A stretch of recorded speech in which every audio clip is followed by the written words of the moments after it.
Hey there. Kevin asked me to make a video explaining what Christmas is like in Australia. So here goes. Basically, the first big difference is that because our school year in the Southern Hemisphere in New Zealand and Australia is between basically January or February and December, Christmas happens right in the middle of the summer vacation. So it's already a vacation when it starts. Ahead of Christmas, it's a bit like Obon or maybe Shogatsu, like New Year's in Japan.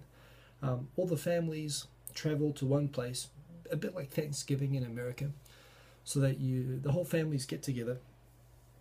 And so usually I would spend Christmas Eve in a relative's house. Often we'd travel to Australia where my mum's family are. And Christmas Eve, I know in Japan, Christmas Eve is a big deal. Christmas Eve isn't such a big deal. For a start, it's not about dates, it's about family, and it's mainly about kids, frankly. You'll watch a few Christmas movies, a few Christmas specials, then on TV. Then kids will go and look at the Christmas tree where all the presents are waiting. They get slowly put there over time. Usually 1 or 2 days before Christmas, all the extra presents get put there.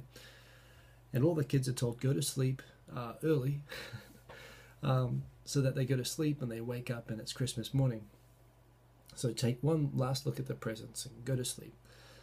And when you wake up on Christmas morning, all the kids wake up at about 6 o'clock and go and wake up the parents and shake them to wake up and go open the presents. And parents always say, wait.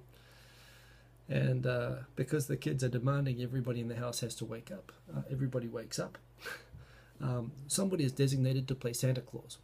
That could actually be a family member will actually wear a Santa costume, or sometimes they just play Santa. They play the official person who picks up the presents and reads the name on them and hands them over. So this is what happens. Somebody, the designated Santa, will. The kids are usually still in the pajamas, waiting to open the presents. They're shaking the boxes. The designated Santa Claus will pick up each box, and each box will have written on it, to so-and-so, from so-and-so. So you get the present, you run up, you say thank you, you give the person a hug and a kiss who gave you the present, and then you rip the wrapping on it to pieces. There's no taking care of wrapping paper like in Japan. You destroy the wrapping paper. No toshidama either, no giving money as a present. It's always a gift. And because of this, there is some risk involved, especially if you're dealing with relatives you haven't seen for the whole year. You don't know how old they are or what they need.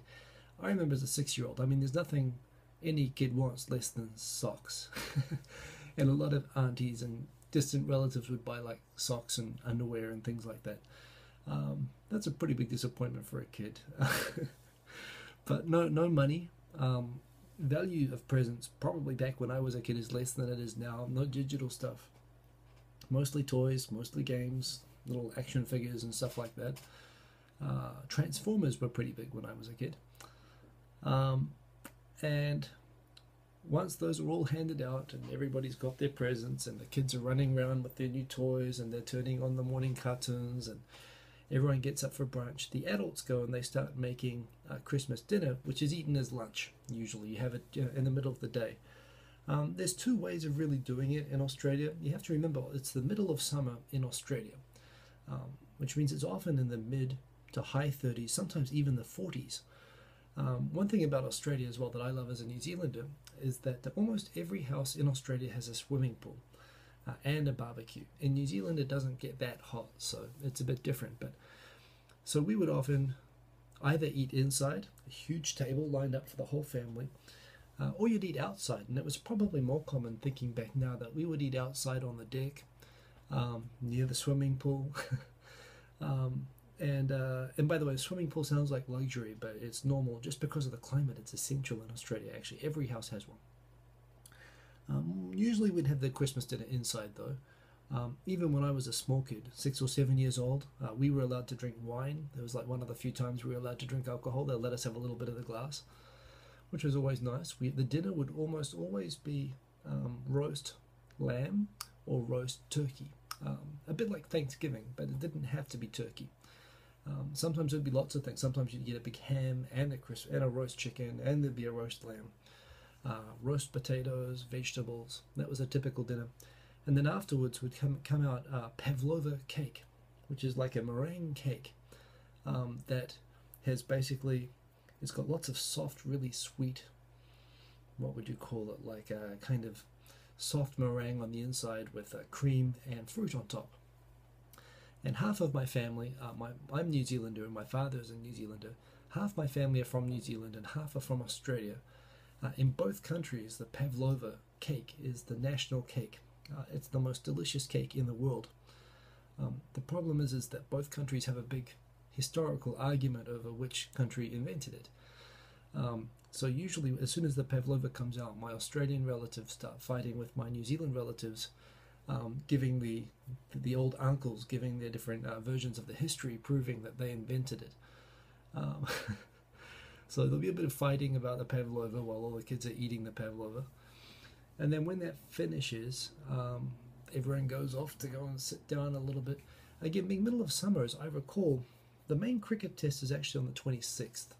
We have cricket is a lot like baseball, except the game itself takes 5 days and usually ends in a draw. But certainly I remember Christmas time being spent with cricket playing on the TV. Nobody watches the TV. They just open the door to the TV room beside the pool, and you hang around by the pool. All the kids jump in the pool and are playing in the pool. And if something interesting happens on the cricket, everyone stops and goes and has a look through the door at the TV, sees the replay, and then goes back. The rest of the day is spent having barbecues, having the cold cuts for salad for days. After Christmas, the food is delicious. It's not like osechi ryori. It's actually the best food of the year, with the exception of Christmas cake, which I think happens less now. It happened when I was a kid. No kids like Christmas cake. I don't know why they have that. But yeah, you wouldn't necessarily go to the beach, but you'd certainly hang out at the pool. And given that, again, this was in the middle of the summer vacation, and you're in Australia, and everywhere in Australia is near the beach, and every house has a pool, it's pretty laid back, and that is pretty much how I spent all my Christmases. And that is what Christmas is like. It's hot, it's lazy, it's the middle of the summer vacation, it's families, it's definitely not dates, it's delicious food, and it's good times. And that's how I spent my childhood Christmas. Hope you found that interesting.